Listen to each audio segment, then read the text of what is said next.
Hello la famille, c'est Dolpha. Je viens vers vous pour vous annoncer un week-end incroyable pour un combat qui est juste incroyable, si ce n'est le combat de l'année pour moi, ou même de ces 3 dernières années. Les combats entre Vasyl Lomachenko et Devin Haney. Pour ceux qui ne connaissent pas, Vasyl Lomachenko est un boxeur ukrainien qui est né en Ukraine, logique, qui va commencer la boxe très rapidement grâce à son papa.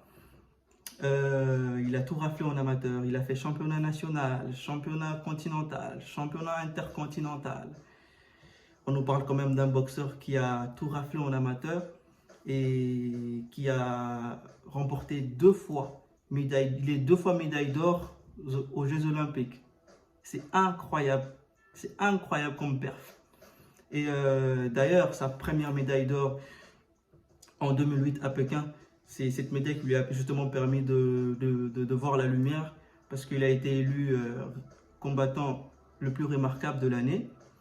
Et très vite, il signe professionnel avec la grande boîte Top Rank. Il enchaîne les combats, en 12 combats, il devient 2 fois champion de 2 catégories différentes. 2 fois champion de 2 catégories différentes. Et en 2017, il a été élu boxeur de l'année par Ring Magazine. C'est incroyable. C'est un boxeur qui est tellement talentueux et sûr de lui, assis sur ses pieds, il est incroyable. Et à droite, nous avons Devin Haney. Devin Haney qui est justement la jeunesse, la force de la jeunesse. C'est un boxeur qui a 24 ans. C'est un boxeur qui a 24 ans, qui a commencé très tôt aussi. Il a enchaîné 140 combats en amateur. On parle de 140 combats. On ne se rend peut-être pas compte, mais le gars, il a fait 140 combats en amateur et il en a remporté 138. On va dire que le gars, il a frôlé la perfection. C'est incroyable. Et contrairement à Lomachenko, Haney, c'était un boxeur qui était plus concentré sur... il était plus régional, c'est-à-dire il n'est pas sorti du pays pour aller combattre, pour aller remporter des titres en amateur.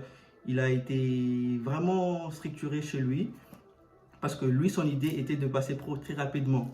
Et à seulement 17 ans, il signe pro. Et comme aux États-Unis, avec les structures, avec tout ce qui est en lien avec l'âge, c'était pas possible pour lui de commencer sa carrière pro aux États-Unis. Il a débuté au Mexique, il est allé au Mexique, il a envoyé ses 4 premiers combats au Mexique, il a largement gagné avec la manière. Et on va dire que le mec, il a construit sa carrière, le mec, il a bâti sa carrière. Parce que en seulement 2 ans, il a combattu 17 combats. Et on va dire que c'était des adversaires qui étaient vraiment largement à sa portée. Donc il a essayé vraiment de construire sa carrière. Parce que c'est le showbuzz aujourd'hui. Oui, t'es un bon, mais t'as combattu qui? T'es un bon, t'as combien de victoires? T'es un bon, sors-nous ton palmarès. En fait, c'est le monde de la boxe aujourd'hui, malheureusement. C'est comme ça. Et c'est que en 2021 qu'il va affronter son premier grand combattant, son vrai combat, j'ai envie de dire, en 2021 contre le mec Alfredo Santiago. Bon, c'était son premier test, on va dire, c'était son premier test. Et c'était un combat qui n'était pas comme les autres, puisqu'il y avait une ceinture en jeu, c'était la WBC. Il a largement gagné son combat, Ensuite, il a enchaîné avec Gamboa. Pour ceux qui ne connaissent pas, c'était un grand boxeur qui a eu une grande carrière, qui a marqué l'histoire de la boxe de sa génération. Il a ensuite gagné. Et voilà. Et c'est qu'en 2022 qu'il aura sa première chance pour des titres mondiaux.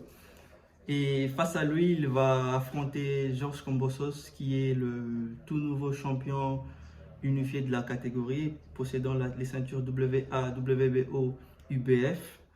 Et selon la clause du contrat, comme c'est un Australien, Georges Kambosos, Il a voulu que le combat se passe chez lui en Australie.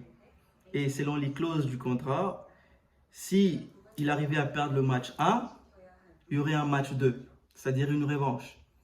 Et le premier match s'est parfaitement bien déroulé. Il est parti comme... En fait, j'ai envie de dire que Devin Haney, c'est un Américain. Il est parti combattre en Australie. Il est parti combattre chez Georges Kambosos. Il a largement gagné avec la manière. Et je me posais la question de savoir pourquoi un match 2. Puisqu'il en fait, il lui a donné une leçon de la boxe. Pour ceux qui n'ont jamais regardé, allez regarder. Il lui a donné une leçon de la boxe. Et comme dans le contrat, c'était bien mentionné que si Georges Kambosos arrivait à perdre le match 1, il y aurait un match 2.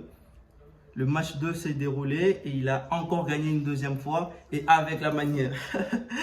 Avec la manière, donc il a marché dessus. Genre, il lui a montré comment on boxe. Genre, c'était incroyable, c'était beau à voir. Et il est arrivé, il est champion, c'est lui le vrai champion, c'est lui le vrai champion de la division, c'est pas Gervonta Davis pour ceux qui ne connaissent pas. Le vrai champion c'est Devin Haney, c'est lui qui détient toutes les ceintures de la catégorie. C'est pas non plus Shakur Stevenson, c'est lui le boss genre. Mais j'ai l'impression qu'il est le moins, il est un peu sous-coté par rapport aux autres, par rapport à un Gervonta Davis qui fait du show, par rapport à un Shakur Stevenson qui n'a peut-être pas combattu, que je respecte beaucoup, mais qui n'a peut-être pas combattu comme Devin Haney. Et il se retrouve aujourd'hui face à un adversaire d'une envergure sans précédent. Je pense que c'est son plus grand combat jusqu'à aujourd'hui. Un combatteur mûr dans sa tête, qui est assis, qui a une expérience sans précédent, qui connaît le métier en plus, qui maîtrise la boxe. Et je me languis de voir ces combats, je me languis de voir ce qui va se passer, je me languis de voir le show, parce que nous on aime le show, Et voilà, si je devais donner un pronostic pour moi, je dirais que, je sais pas, si je dois choisir entre la raison et le cœur, parce que la raison me dit que ça sera un match plutôt indécis parce qu'on a un Vasyl Lomachenko, même s'il a 35 balais, c'est un boxeur qui maîtrise son métier, qui maîtrise la boxe. Et d'un autre côté, on a la jeunesse, on a la force de la jeunesse, on a le talent, on a l'intelligence. Parce que les deux boxeurs sont juste incroyables. Ils ont une bonne défense, ils ont un bon jeu de jambes, ils ont une intelligence, ils ont tout pour eux pour ces combats. Pour moi, c'est un combat qui est vraiment équilibré. Je plutôt un petit penchant pour Devin Haney. Pourquoi? Parce que je pense qu'il y a la jeunesse qui va jouer, il y a la force de la jeunesse, il y a la jeunesse qui va jouer, la capacité à tenir longtemps. Et je suis plutôt indécis, je me languis de voir la vidéo, de voir les combats, excusez-moi, de voir les combats. Et après le combat, nous aurons la chance de faire une autre vidéo où nous allons parler du déroulement du combat, comment ça s'est déroulé, comment donner nos points de vue par rapport au combat. Et n'hésitez pas à écrire dans le commentaire, dites-moi qu'est-ce que vous en pensez. C'est qui le grand favori pour vous? C'est qui l'homme qui va remporter cette bataille? Et voilà, merci les amis, je vous dis à la prochaine. N'hésitez pas à donner de la force, à envoyer des pouces bleus et abonnez-vous pour de nouvelles vidéos qui vont pas tarder à arriver. On a commencé ensemble et vamos, prenez soin de vous. Ciao, ciao.